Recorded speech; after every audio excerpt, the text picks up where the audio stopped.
sometimes it's good to know stuff.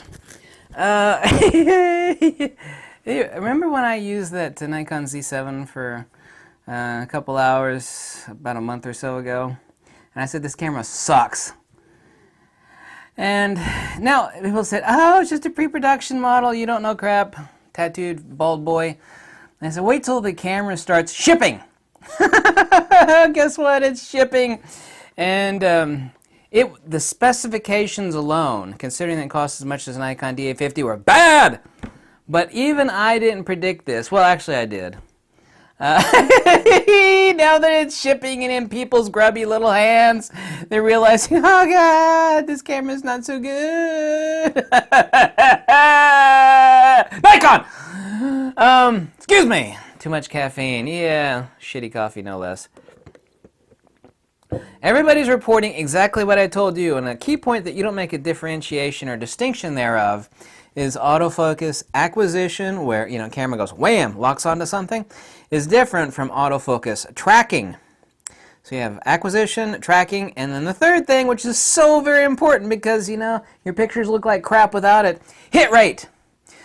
One thing I kept, and I was not the only one, there were some other people that using this camera, okay? Even YouTubers I don't like. I will defend even other YouTubers I don't like as long as they are accurate. They were telling you and warning you, and so was I.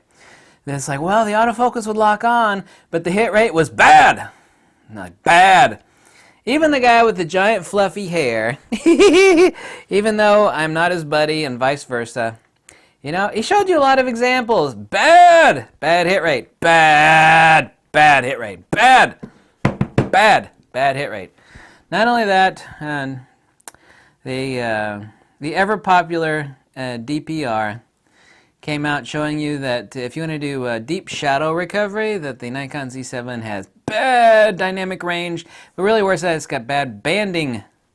Significantly bad. I mean, looking at it on a scale of 1 to 10, how bad is it? Where the average is like 5. It's like a 6 or 7. And it's not too good. So the Z7 is even worse than I thought. Actually, I knew about the autofocus awful hit rate. People say, well, when I use the Nikon Z, and they were like testing the camera in the store. I was like, when I use the camera in the store to play with, like bam, bam, bam, bam, the autofocus would acquire. I was like, acquisition of autofocus is not the same thing as hit rate. Hit rate is accuracy. What's the difference between autofocus accuracy versus hit rate? It's kind of like like a blind person with like really thick glasses. It's like shooting at a target, and it hits all around it. But yeah, the hit rate's bad. I think that's a pretty obvious analogy. So bad hit rate and base ISO banding. So not only is the Nikon Z7 the same price as a Nikon D850, we all knew from the specs, it's not a professional camera because it's only got one card slot. It's got bad interface. It's only got 3 dials in the damn camera. One is a douche dial that once you set it, and once like aperture priority, like when I stick it on my Nikon over here, aperture priority, once I set it, and I never touch it again, basically never touch it again.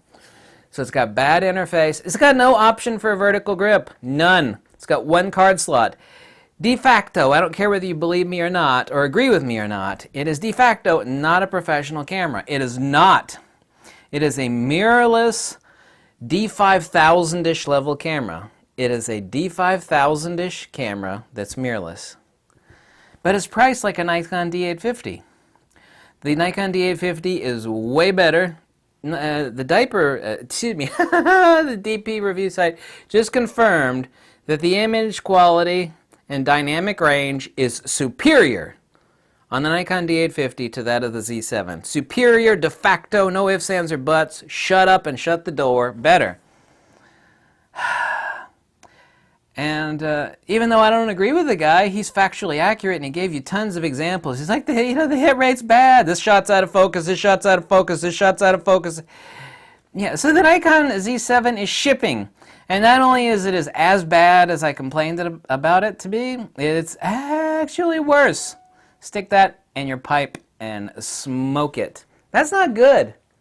That's not good. That means Nikon is going to be in the land of zombie limbo with no camera for God knows how long, because they're going to come out with the Z6, even though it's $2,000. Oh, great.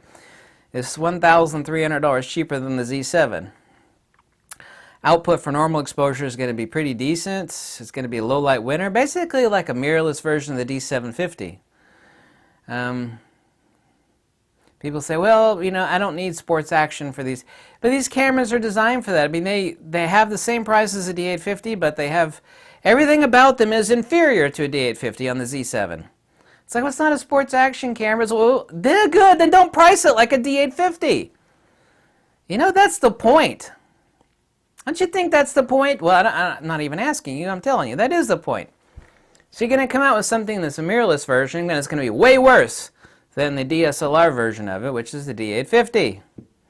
Because it's not a D850 in mirrorless. It is a D5000-ish camera, except with a professional price. It is a non-professional camera in every way, shape, and form, but it's got a nice...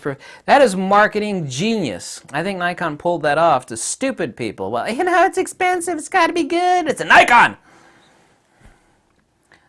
No, they're selling you a non-professional camera with a professional price. That is a hardcore, undeniable fact. I don't care if you disagree with me because you'll be wrong.